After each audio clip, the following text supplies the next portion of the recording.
Hello everybody, I am Mr. P. P. Mangave, lecturer in Department of Mechanical Engineering at Sharad Institute of Technology Polytechnic Adrao.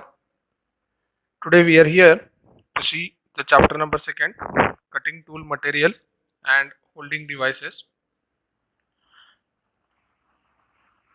The contents of this lecture are introduction, different methods for different materials that are used for making tool, and comparison of their different properties. Now, what is a tool? As we studied in the last lecture, a tool is a wedge-shaped object that is used to remove material from any workpiece to get desired dimensions. That object can be called as a tool.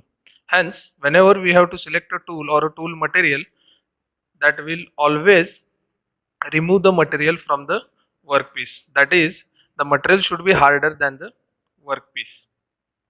Now, as we studied in last lecture, what are the different properties of tool material? You can see hardness, hot hardness, toughness, wear resistance, and low friction, and thermal resistance, or you can simply say thermal conductivity, is the major property of an tool material. So these properties determine what kind of a tool is to be selected for a particular application. If you are machining a softer material, then the hardness unit of a tool should be less. Depending upon the hot hardness temperature, the different tool materials are selected. The toughness, the wear resistance, the lower friction, and the thermal characteristics, these are the different tool material properties that are usually preferred while selecting a tool material for a particular application. Coming to the next slide, the selection of cutting tool material for a particular application is amongst the most factors in a machining operation. That is, during machining there are different factors that affect the selection of a tool material. As you know, during machining there are many complex forces that are acting on a tool as well as the different tool points.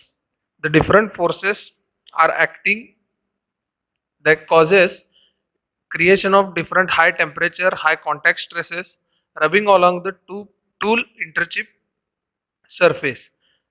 These are the different conditions a tool surface is to be subjected while machining. So, taking into consideration all these factors, the different environmental conditions such as the temperatures, the contact stresses generated, the shear forces, and the rubbing forces along the tool chip interface, that is the most important factor, or you can say the above factors are the most important factors that are to be considered while selecting a tool material. Coming to the next slide, what are the different tool materials? As we have seen in the last or previous slides, that the different tool material properties or different forces that act on a tool, they are as listed regarding its temperature, pressure, contact stresses, and rubbing properties. So what are the different tool materials used till now from previous years? First material is carbon steels, second is medium steel alloy, third is high speed steels, fourth is stellite, fifth is carbides. Again, carbides are further divided into different types, that is coated and non-coated carbides. Next are the ceramics, next are cubic boron nitride, and further is the advanced version of cubic boron nitride that can be called as a polycrystalline boron nitride. So from the next slide, one by one we will be seeing what are the different tool materials we have listed here, each in detail. The first material is the carbon steel. Carbon steel is nothing but a steel with a carbon content that is maximum up to 2.1% by weight. So there is no any specific content for the other components listed in the carbon steel. The other components include chromium, cobalt, molybdenum, nickel, titanium, tungsten, vanadium, zirconium, and niobium. These are the other major components that are to be included in percent by weight in the carbon steel. Also, there are any other materials which are added to the carbon steel to make the alloy for a particular application. Now here, as you can see, the maximum content specified for the following elements does not exceed percentage as given below, that is manganese should not exceed 1.65 percentage of weight, silicon should not exceed 0.60% by weight, and copper by 0.60. So these are the maximum percentage of weightage they are given for preparing a alloy of a carbon steel. Now here, as you can see, depending upon the percentage of this each and every component, the wear resistance, the toughness, the strength decreases or increases depending upon the percentage of each and every component. So you can see a major disadvantage of carbon tool steels is that they have comparatively low heat and wear resistance. Now whenever they have a wear resistance, that means these tools get weared easily, they get worn out easily. The tool life of this type of tools or the tools made from this material are very less in life number. So here they lose their required hardness temperature from 200 to 250 degree Celsius. Therefore, these tools are only used or for particular applications such as low cutting speeds and hand operated tools. They may be used mainly in tapping or other operations where there are hand operations and low cutting speeds used.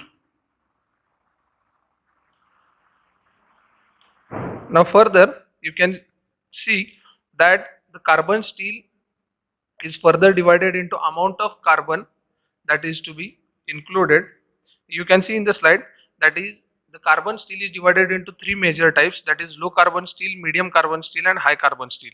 So here, as you can see in the graph, that the percentage of carbon determines what kind of a carbon steel it is. If the percentage of carbon is less than 0.25%, it is called as low carbon steel. If the percentage of carbon is greater than 0.25% and less than 0.60%, it can be called as a medium carbon steel. And if it is greater than 0.6, then it can be called as a high carbon steel. So depending upon the percentage of carbon, the carbon steels are classified into three types. But you can see, as the amount of carbon increases, the material becomes more brittle. So it is desired to use optimum carbon, and thus different carbon steels are to be used for making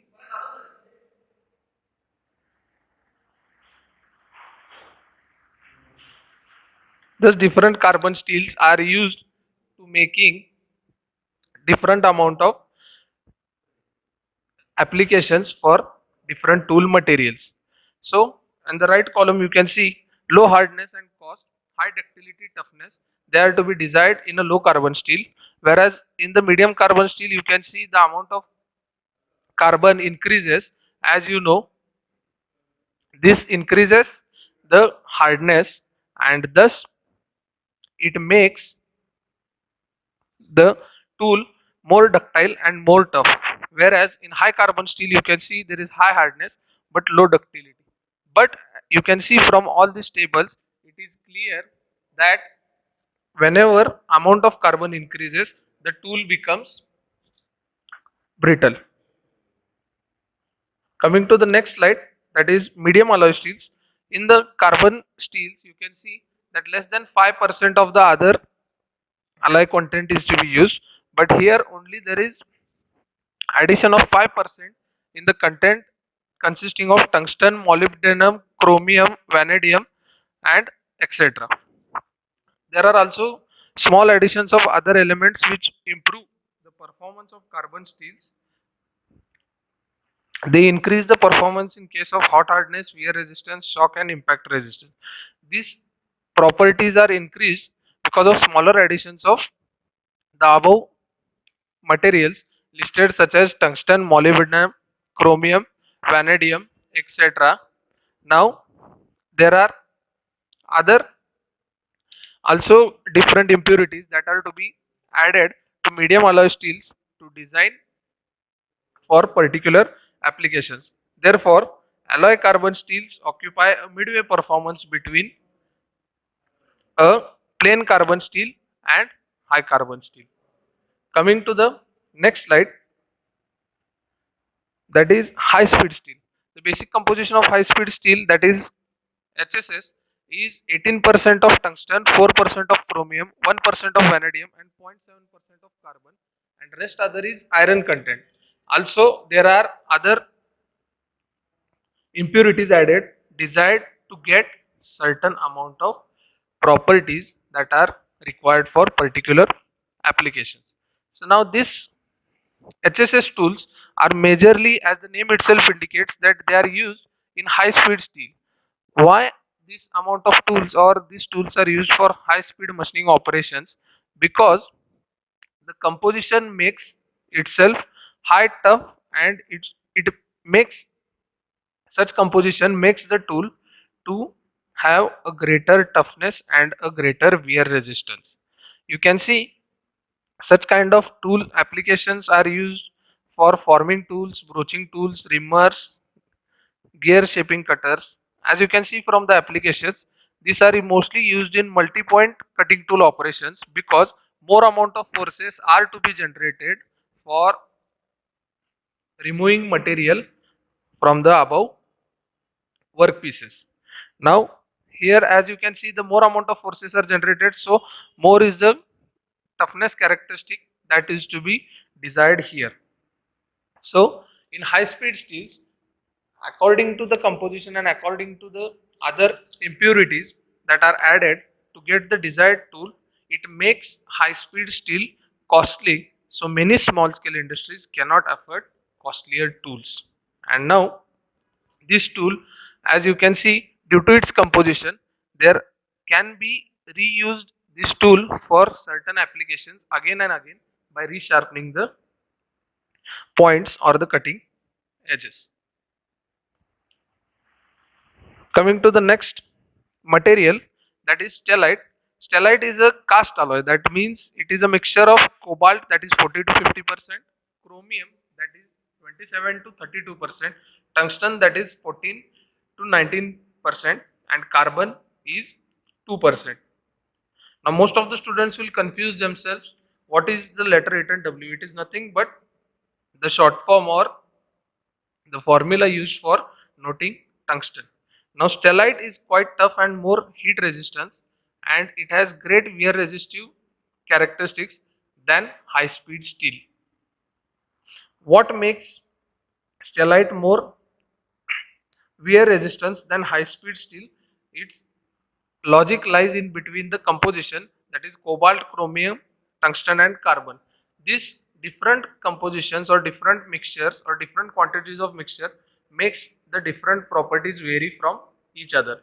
But as you know, stellite has more wear resistance, but stellite tool cannot be used for grinding and other purposes because stellite has been overcome, or the properties or drawbacks of stellite have been overcome by the cemented carbides and other carbide tools.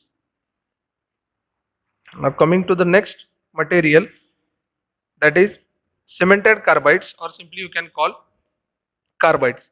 Carbide tools are majorly detected or majorly prepared by creating a proportion of cobalt which makes the tool great hardness strength, or it gives the tool great hardness strength, and also it decreases the hardness strength. That means whenever the cobalt mixture is varied from 3 to 6%, the strength of the tool increases, while the cobalt percentage is given from 6 to 15%, the toughness goes on increasing while the hardness goes on decreasing. Also, so there is a desired property, whereas you have to generate optimum toughness and optimum hardness is to be given for generating such kind of tools. Now here mainly carbides are mostly used in two different types, that is cemented or sintered carbides. that is sintered carbides are prepared from the process of sintering. Sintering is a process where a high force is used to generate the tools, that is a high compressive force is used for the powdered form of that material, and then it is compacted into certain die-like cavity. Then this material or this tool is heated so that the binder materials bind the each and every material and each and every atom of that tool to generate a greater hardness and toughness having material that can be used for removing materials. So when are these carbides introduced? These carbides have been introduced in the year 1930s, and as the sintering process varies, the hardness and the wide range of temperatures are mainly responsible for increasing the hardness of that tool. High elastic modulus and thermal conductivity and low thermal expansion are the desired properties of the carbides. Here, the most important versatile and cost effective tools are used for different dye materials and other wide range of applications. Sir, for this amount of applications or this wide range of applications, carbides or sintered carbides are to be used. So, depending upon the inclusion of tungsten or titanium, the carbides are again further classified into tungsten carbide or titanium carbide. Coming to the next slide, that is coated carbides. Now, whenever preparation of carbides, you can see they are prepared by sintering process. This process, as explained in the earlier slide, determines or the process of sintering mainly increases the hardness or toughness property. So whenever we have to required a tool that has to be with a greater toughness and greater hardness, that always is to be prepared by coating the cemented carbides or coating the tungsten or titanium carbides with another layer. So why this amount of coating is done? So this amount of coating is done to make a remarkable contribution so that easy material removal is possible, to increase the strength and also to increase the surface hardness. So how this amount of coating is done? So coating includes mostly by using titanium carbide. Other alloys of titanium are to be coated upon the carbide inserts by chemical vapor deposition or physical vapor deposition. These are the two different methods. They are mainly CVD and PVD. From the two methods, a chemical vapor deposition that is to be done, which is proven more effective for increasing the surface hardness of a carbide, or you can simply say a coated carbide. So whenever this process are done, the atmospheric conditions or the environmental conditions are controlled within the desired range. Now what causes after controlling the temperature and pressure conditions after coating of this carbide?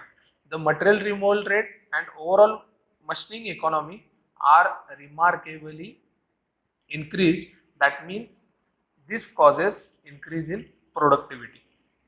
Now what are the effect of coating carbides? You can see as listed in bullets below: reduction of cutting forces, power consumption, increase in tool life, also improved in product quality, effective and efficient machining of wide range of work materials.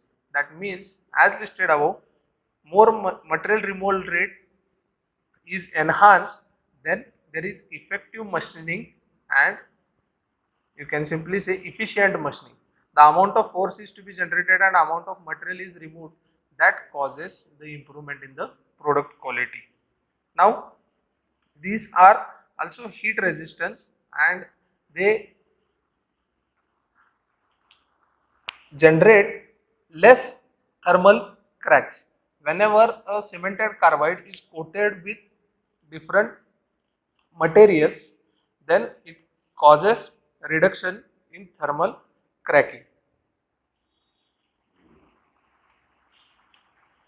Coming to the next material, that is aluminum. Aluminum was introduced in early 1950s. Two classes are used for cutting tools, that is fine grained high purity aluminum oxide, that is it is denoted by Al2A3, and next is silicon nitride, that is Si3N4, are pressed into tip shaped and sintered at high temperature.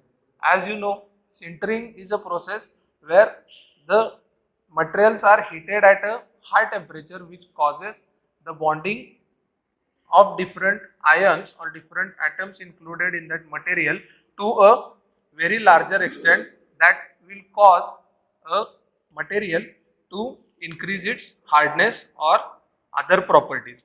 Addition of titanium carbide and zirconium oxide also causes to improve the properties of aluminum sintered products. ZrO2 also improves the fracture toughness and reduces the hardness and thermal conductivity. Now, stiff machine tools are also used. Also, work setup should be used with ceramic tips such as alumina and other materials that will reduce the vibration and also reduce the failure of the tip. The main weakness is low toughness and negative rake.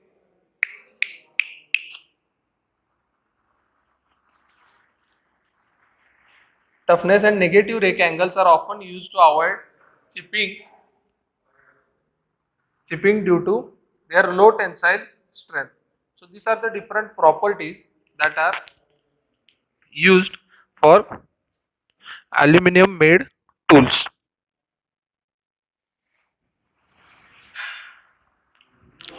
Next material is silicon nitride. In 1970s, a tool material based silicon nitride was developed. This also contains aluminum oxide, yttrium oxide, and titanium carbide. So SiN has an affinity to iron and it is not suitable for machining steels. So this silicon nitride cannot be used for machining steel. A specific type of silon, that is a mixture containing silicon, aluminum, oxygen, and nitrogen. This has this material mixture has higher thermal shock resistance than silicon nitride and is recommended for machining cast iron and nickel based superalloys at intermediate cutting speed. So why the silicon nitride is recommended for machining cast iron? That is its property to have or to bear higher thermal shock resistance that causes this silicon nitride to be used for machining cast irons and other operations. Next material, that is diamond. Diamond is the hardest material on the earth. So diamond is either found in polycrystalline or monocrystalline state. Monocrystalline diamond is used for fine machining and polycrystalline diamond enables machining with higher cutting depth. That is, whenever you require to remove the material at a higher cutting depth, you can use polycrystalline, and whenever you are required to have greater surface finish, you can use a monocrystalline tool or monocrystalline diamond tool. The typical applications of diamond tools are machining of non-ferrous materials, plastic and other non-metal materials, hard rubber, graphite, ceramic, glass, stone and asbestos.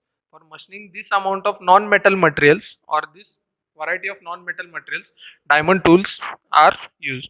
Usually diamond tools are not preferred in removing of metal materials because of its high cost property. In automobile industry, polycrystalline diamonds are increasingly applied for machining of aluminum silicon alloys. Due to affinity of carbon for ferrous material, diamond cannot be used to machine these metals.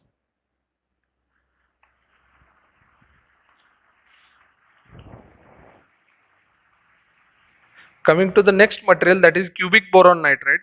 Cubic boron nitride is another, or you can call, the next hardest material to the diamond. It has relatively high tensile strength and bending strength. It has high thermal stability and high thermal resistance to iron. the superiority of CBN over other cutting tool materials such as hard material and high speed steels is obvious during the machining of steel at a hardness of 54 to 68 Rockwell hardness number. This also leads to difficult machining of high temperature cobalt and nickel based alloys. Now, why this leads to high machining, or you can say difficult machining of such material? Because the superiority of carbon over other cutting tools and other cutting materials causes the machining difficult. By machining with CBN, surface quality is equivalent to those of fine machining process can be realized. Now, you can see by using cubic boron nitride, not much, or you can say too fine surface finish is not obtained, but a medium level or moreover medium level machining surface qualities are obtained whenever you machine using a CBN, or you can simply call a polycrystalline boron nitride tool. Coming to the next material, that is polycrystalline boron nitride. Polycrystalline boron nitride is another ceramic material that is also prepared by sintering of hard phase provided with micrograin particles of polycrystals with or without binder phase. Here the hard phase is synthetic diamond or cubic boron nitride. These cubic boron nitride grids are prepared at a high temperature and pressure. Now here there is a ceramic or a metallic binder that used to bind these different polycrystalline boron nitride materials. This binder materials increases the toughness and the manufacturability of the cutting tools. As you can see, the toughness increases means the amount of the ability of the tool material or tool to withstand different forces or absorb that forces without changing in its surface values. So this is attained majorly by using different binder materials which are ceramic or metallic. Now here, as you can see, this binder material adding increases the toughness and other properties, but this makes the production cost very high. PCBN tools are generally used much harder than alumina based ceramics and possess excellent chemical wear resistance, but like ceramics, their toughness is poor. Therefore, they are more suited for finishing of hardened materials like cast iron.